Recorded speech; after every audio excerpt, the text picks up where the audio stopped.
ನಮಸ್ಕಾರ. ನನ್ನ ಹೆಸರು ನವೀನ್ ಹನುಮಂತ್. ಕಳೆದ ಒಂದು ತಿಂಗಳಿಂದ ಅಂದ್ರೆ ಸುಮಾರು 6 ಅಥವಾ 7 ಸಂಡೇಸ್ ನಾನು ಉತ್ತರಹಳ್ಳಿಯಲ್ಲಿ ನಮ್ಮ ಸ್ಟೂಡೆಂಟ್ ಫಸ್ಟ್ PUC ಸೈನ್ಸ್ ಓದ್ತಾ ಇದ್ದಾರೆ. ಅವರ ಹೆಸರು ಮುರಳೀಧರನ್ ಅಂತ.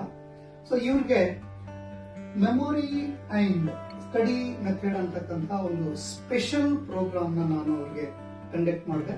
ಇದರಲ್ಲಿ ಹೇಗೆ ಓದಬೇಕು, ಓದಿದ್ದನ್ನ ಹೇಗೆ ಜ್ಞಾಪಿಸ್ಕೊಳ್ಬೇಕು, ಜ್ಞಾಪಿಸ್ಕೊಂಡದ್ದನ್ನ ಎಕ್ಸಾಮಿನೇಷನ್ ಟೈಮ್ ಅಲ್ಲಿ ಹೇಗೆ ರೀಕಾಲ್ ಮಾಡಬೇಕು, ಮಾಡಿಕೊಂಡು ಬರಿಬೇಕು ಅಂತಕ್ಕಂಥ ಒಂದು ಪ್ರೋಗ್ರಾಮ್ ಇವರು ಅಟೆಂಡ್ ಆದ್ರು.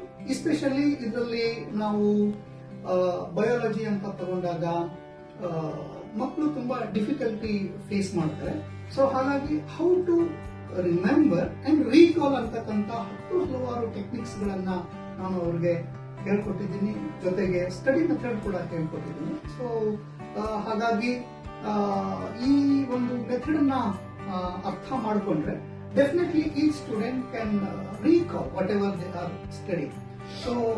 ಅದೇ ತರ ಕೆಮಿಸ್ಟ್ರಿ ಆಗಿರ್ಬೋದು, ಮತ್ತೆ ಮ್ಯಾಥಮೆಟಿಕ್ಸ್ ಆಗಿರ್ಬೋದು, ಈಗ ಸೈನ್ಸ್ ಅಲ್ಲಿ ಬರ್ತಕ್ಕಂಥ ಯಾವುದೇ ವಿಷಯಗಳನ್ನ ನಾನು ಮಾಡ್ತಕ್ಕಂಥ ಅಥವಾ ನಾವು ಮಾಡ್ತಕ್ಕಂಥ ಈ ಒಂದು ಸ್ಟಡಿ ಮೆಥಡ್ ಮತ್ತೆ ಮೆಮೊರಿ ಪ್ರೋಗ್ರಾಮ್ ಅನ್ನ ಕರೆಕ್ಟ್ ಆಗಿ ಅರ್ಥ ಮಾಡ್ಕೊಂಡ್ರೆ each student can recall all the subject very easily. ನಮ್ಮ ಸ್ಟೂಡೆಂಟ್ ಈಗ ಫಸ್ಟ್ PUC ಸೈನ್ಸ್ ಓದ್ತಾ ಇದ್ದಾರೆ.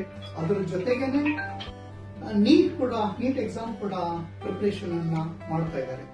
ಹಾಗಾಗಿ ಅವ್ರಿಗೆ ನಾವು ಹಲವಾರು ಮೆಮೊರಿ ಟ್ರಿಕ್ಸ್ ಆಗಿರ್ಬೋದು, ಟೆಕ್ನಿಕ್ಸ್ ಆಗಿರ್ಬೋದು ಅವ್ರಿಗೆ ಹೇಳ್ಕೊಟ್ಟಿದ್ದೀವಿ. ಮತ್ತೆ ಇವಾಗ ಅವರು ತುಂಬಾ ಚೆನ್ನಾಗಿ ಓದ್ತಾ ಇದ್ದಾರೆ, ಬರೀತಾ ಇದ್ದಾರೆ.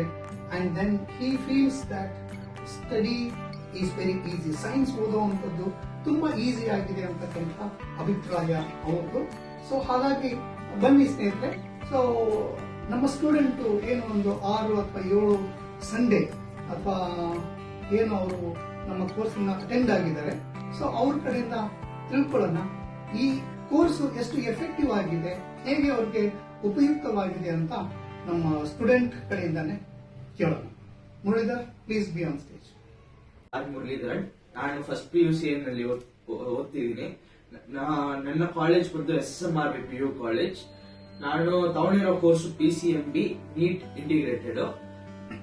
ಸರ್ ಹೇಳ್ದಂಗೆ ಒಂದು 4-6 ಸಂಡೇಸ್ ಅವ್ರು ಬಂದ್ರು, ಹಂಗೆ ಕೋಚಿಂಗ್ ಹೇಳ್ಕೊಟ್ರು, ಹೆಂಗೆ ಮೆಮೊರಿನ ಇಂಪ್ರೂವ್ ಮಾಡಬಹುದು, ಸ್ಟಡಿ ಟೆಕ್ನಿಕ್ಸ್ ಹೇಳ್ಕೊಟ್ರು.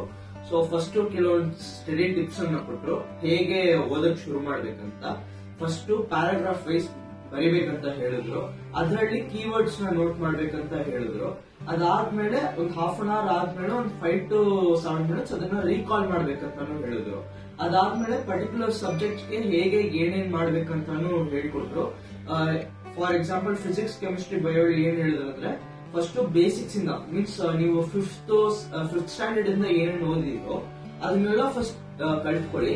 ಯಾಕಂದ್ರೆ ನಿಮ್ಗೆ ಆಲ್ಮೋಸ್ಟ್ ಬರೋದೆಲ್ಲ ಕಂಟಿನ್ಯೂಟಿ ಅಂತಾನೆ ಹೇಳಿದ್ರು. ಅದಕ್ಕೆ ನಾನು ಅದನ್ನ ಅಪ್ಲೈ ಮಾಡಿದೆ. ಹಂಗೆ ಏನೋ ಮಗಪ್ ಯಾವ್ದನ್ನು ಮಾಡಬೇಡಿ, ಎಲ್ಲಾನು ಅರ್ಥ ಮಾಡ್ಕೊಳ್ಳಿ.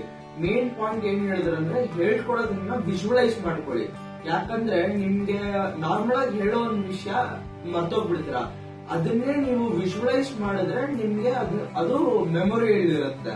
ಅದೇ ತರ ನಂಗೆ ಫಾರ್ಮುಲಾಸ್ ಅಲ್ಲಿ ಫಸ್ಟ್ ಕಷ್ಟ ಆಗ್ತಿತ್ತು. ಆದ್ರೆ ಸರ್ ಬಂದು ನಂಗೆ ಏನೋ ಒಂದು ಫಾರ್ಮುಲಾ ಶೀಟ್ ಮಾಡ್ಕೊಳ್ಳಿ ಅಂತ ಹೇಳಿದ್ರು. ಅದನ್ನ ಸ್ಪೆಸಿಫಿಕ್ ಆಗಿ ರೆಡ್ ಕಲರ್ ಮಾರ್ಕರ್ ಬರಿ ಅಂತ ಹೇಳಿದ್ರು. ಯಾಕಂದ್ರೆ ರೆಡ್ ಕಲರ್ ಗೆ ವೇವ್ ಲೆಂತ್ ಜಾಸ್ತಿ ಇದೆ. ನಾನು ಅದನ್ನ ಮಾಡಿದೆ. ನಂಗೆ ಇವಾಗ ಏನು ಸ್ವಲ್ಪ ಈಸಿನೆಸ್ ಅನಿಸ್ತಿದೆ. ಮತ್ತೆ ಮ್ಯಾಥ್ಸ್ ಎಲ್ಲ ನೋಡಿದ್ರೆ ಅವ್ರು ಅದೇ ಹೇಳಿದ್ರು, ಏನೋ ಫಸ್ಟ್ ಬೋರ್ಡ್ ಮಾಸ್, ಬೇಸಿಕ್ಸ್ ಕಾನ್ಸೆಪ್ಟ್ಸ್ ಅದನ್ನೆಲ್ಲ ರಿವೈಸ್ ಮಾಡ್ಬೇಕಂತ. ಪ್ಲಸ್ ಇನ್ನೊಂದು ಏನಂದ್ರೆ ನಿಮ್ಗೆ ಅಕಸ್ಮಾತ್ ಮನೆಗೆ ಬಂದು ಓದ್ತಿದ್ದೀರಾ, ನಿಮ್ಗೆ ಡೌಟ್ ಏನಾದ್ರು ಇದ್ರೂ ಕೂಡ ಡೌಟ್ ಇಟ್ಕೋಬೇಡಿ, ಅಲ್ಲೇ ಕ್ಲಾರಿಫೈ ಮಾಡಿ ಅಂತಾನು ಹೇಳಿದ್ರು. ಪ್ಲಸ್ ನಾವು ಇನ್ನೊಂದು ಏನಂದ್ರೆ ಆಬ್ಜೆಕ್ಟ್ಸ್ ಈಸಿಯಾಗಿ ನೆಟ್ ಮಾಡ್ಕೋಬಹುದು. ಆದ್ರೆ ನಂಬರ್ಸ್ ನೋಡಿದ್ರೆ ಅದ್ರಲ್ಲಿ ಸ್ವಲ್ಪ ಕಷ್ಟ ಇರುತ್ತೆ. ಫಾರ್ಮುಲಾಸ್ ಒಂದು ಸ್ಪೆಸಿಫಿಕ್ ನಂಬರ್ಸ್ ಕೊಟ್ಟಿರ್ಬೋದು, ಆತರ ಎಲ್ಲಾದ್ರೂ ಪ್ರಾಬ್ಲಮ್ ಇರುತ್ತೆ. ಅದಕ್ಕಂತಾನು ಅವ್ರು ನಂಗೆ ಒಂದು ಸ್ಟಡಿ ಟೆಕ್ನಿಕ್ ಹೇಳ್ಕೊಟ್ರು. ಅದು ಬಂದು ಜರ್ನಿ ಮೆಥಡ್ ಅಂತ. ನಂಬರ್ ನ ಒಂದು ಆಬ್ಜೆಕ್ಟ್ ಹೇಗೆ ಕನೆಕ್ಟ್ ಮಾಡಿ ಅದನ್ನ ಹೇಗೆ ರಿಕಾಲ್ ಮಾಡ್ಕೋಬಹುದು ಅಂತಾನು ಅವ್ರು ನಂಗೆ ಹೇಳ್ಕೊಟ್ರು. ಇದು ನಾನು ಮಾಡಿರುವಂತ ಫಾರ್ಮುಲಾ ಶೀಟ್ಸ್. ಇದು ಬಂದು ಕೆಮಿಸ್ಟ್ರಿ, ಇದು ಫಿಸಿಕ್ಸ್, ಇದು ಮ್ಯಾಥಮೆಟಿಕ್ಸ್.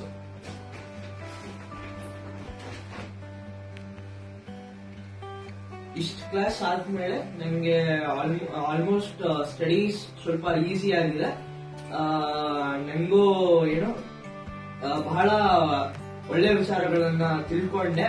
ಪ್ಲಸ್ ಸರ್ ಮೆಡಿಟೇಷನ್ ಬಗ್ಗೆ ಕೂಡ ತುಂಬಾ ಚೆನ್ನಾಗಿ ಹೇಳಿದ್ರು. ಪ್ರತಿದಿನ ಬೆಳಗ್ಗೆ 20 ಮಿನಿಟ್ಸ್, ಈವ್ನಿಂಗ್ ನೈಟ್ ಮಾಡೋದಕ್ಕೆ ಮುಂಚೆ 20 ಮಿನಿಟ್ಸ್ ಮಾಡ್ಬೇಕಂತ. ಅದರಲ್ಲಿ ಯಾವ್ಯಾವ ಸ್ಟೇಜಸ್ ಇದೆ, ಯಾವ್ಯಾವ ಸ್ಟೇಜಿಗೆ ಹೋದ್ರೆ ಏನೇನ್ ಬೆನಿಫಿಟ್ಸ್ ಇದೆ ಅಂತಾನು ಹೇಳಿದ್ರು. ಸೊ ನಾನು ಸರ್ಗೆ ತುಂಬಾ ಥ್ಯಾಂಕ್ಫುಲ್ ಆಗಿದ್ದೀನಿ. So thank you sir.